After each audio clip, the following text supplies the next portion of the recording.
Hey, what's up? It's Wick for Xiaomify, and today I've got the Mi Note 10 Lite, the global edition.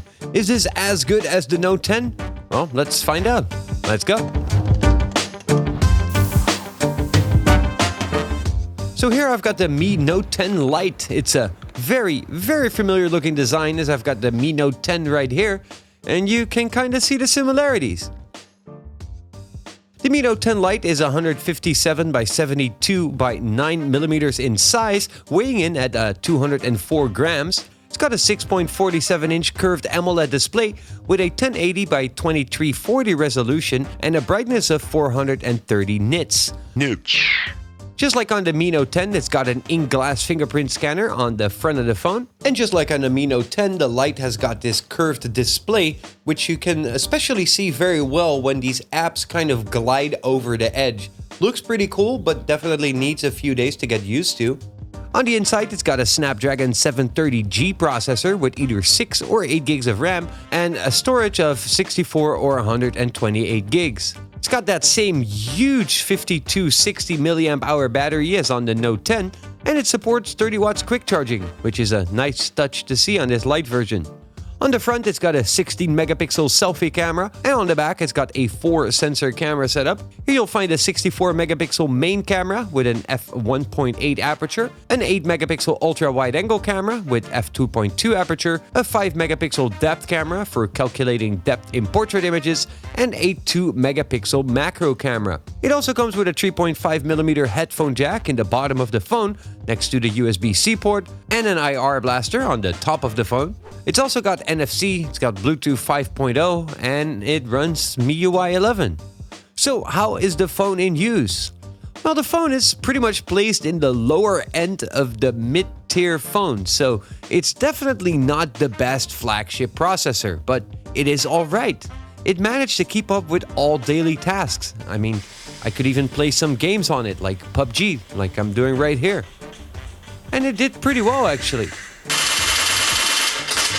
Right now, it is still running MIUI 11 until MIUI 12 is officially released in a few weeks, and that looks and feels like any other Xiaomi phone. It's got all the functions that you've come to expect. It's got that nice quick access to the control center from the top. It's got multitasking to run 2 apps side by side. It's got that AMOLED with always-on display and that options of it. It's got that nice glowing edge feature when receiving notifications.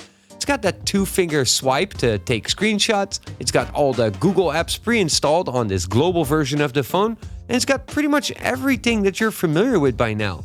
So then, if it is that familiar, how is the camera? Well, the camera can never be as great as on the Mi Note 10, as this has got half the resolution. But I actually managed to take some pretty darn good photos with it when going around the block here to test it out. All of these photos here are taken with the main camera lens, and that performs pretty good. The photos come out looking sharp and well exposed. In the evening, it does perform less good. Here you can see it drops in performance significantly. When it's just darkening, it is alright, like this indoor shot. But when it's getting darker than that, it becomes very grainy and the pictures are not that great. The ultra-wide angle also performs quite well. It's not the highest quality like we've seen in the flagship Xiaomi phones, but it's not bad. The portrait photos come out looking alright. I mean, nothing special, but they're definitely not bad. The macro photos allow you to get closer to things than with the regular lens, as you can see in this example, but it's not my favorite type of lens on a phone, as you probably won't need it that often, but in case you do need it, well, it's here. So then, how do the photos compare to the normal Mi Note 10? So here's a bunch of photos taken with both the Mi Note 10 with the 108 megapixel main camera and on the Mi Note 10 Lite with the 64 megapixel main camera. It's no surprise that the Mi Note 10 is better than the Lite version, but the Lite does hold some ground and it's not all that bad, to be honest. Especially in this one, I find both to be pretty good. Well then, how's the video? Well, that one was surprising. It films 4K up to 30 frames per second, and it is crazy stabilized. It comes out very nice actually. Here, this is me walking around the West Bund here in Shanghai, and the movement is really smooth. I was pleasantly surprised with the video performance on the Mi Note 10 Lite. I really am. Just holding the camera with one hand, But there is a big but. At night, it did perform different. I found the video to be much darker than I'm used to on Xiaomi phones. It's a little less grainy than on some of the other phones. It can be quite sharp, but you can see here the image is moving all over the place. It's not that great. And also a little bit darker, so it's not the best. So just that you know. During the day, it's an amazing video camera. At night, meh. So then how's the sound? Well, the audio is alright. It's nothing special here. This is playing some music on the Mi Note 10 Lite.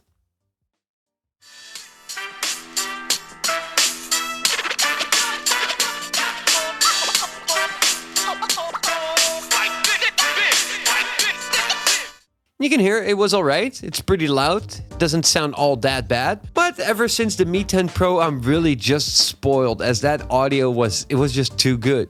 Then the microphone, how's that on the Mi Note 10 Lite? Hey, what's up? It's Wick for Xiaomify, and this is what I sound like through the Mi Note 10 Lite. Let's go. So again, the audio recording is quite similar to what we're used to with Xiaomi, and it's good. It's nothing to comment here, really. I mean, it's fine. So what do I think of the Mi Note 10 Lite, and well, how much is it? Well, first I was surprised that they actually found a spot for this phone, as the Mi Note 10 is pretty much a mid-tier level phone, so then the Mi Note 10 Lite is a phone in the lower end of the spectrum of mid-tier phones, I guess? Anyway, generally it is performing well. It does sport a lower tier processor, which is definitely not my favorite processor. And in the Geekbench score, it actually scored pretty much as high as the Redmi Note 8 Pro. So it's not the best processor, as you can see, but it keeps up with daily tasks well. It can play some games. It can do all the usual stuff, like doing some Facebooking, some Instagramming, some emailing. Everything is just fine. The camera was much better than I actually expected. I expected to be bashing that one a lot more, but it wasn't all that bad. I mean, it's not anything like the camera on the Mi Note 10 itself, but for a lower price, it's not bad. The video was very good, very stabilized, but only at night the video didn't perform that great, as you would have with the Mi Note 10 even. The selfie camera is not all that impressive. It's surely a lot better on the Mi Note 10. I really prefer that one over this. The screen though is very good. It's exactly like you would have on the Mi Note 10 itself. And a very good feature for this curved display is that from the settings you can turn on a setting that will ignore touches on the very edge of the display so that you don't accidentally touch it when holding the phone. That's a pretty smart and cool feature. And then the battery. I mean, the battery life is just outstanding. I had it on for 2 days, no problem. I remember when I went to South Africa with the Mi Note 10, which is exactly the same battery capacity, I managed to have the phone on for 3 days without charging. It just worked. It was amazing. So yeah, this battery performance is really good. One thing I did notice is that the fingerprint scanner doesn't seem to be as accurate and as fast as I'm used to. One thing I personally didn't like that much is that it comes with a whole bunch of games pre-installed on the phone. I mean, you can uninstall them easily, but still, I would prefer to control that myself. So the Mi Note 10 is coming out in Europe and a handful of countries outside of Europe for only 399 euros for the 128 gig and 6 gig RAM model, which does make it a bit cheaper than the Mi Note 10, which still goes for around 550 euros right now. So then, I have to point it out, I've been killing it with that many phones coming out this year.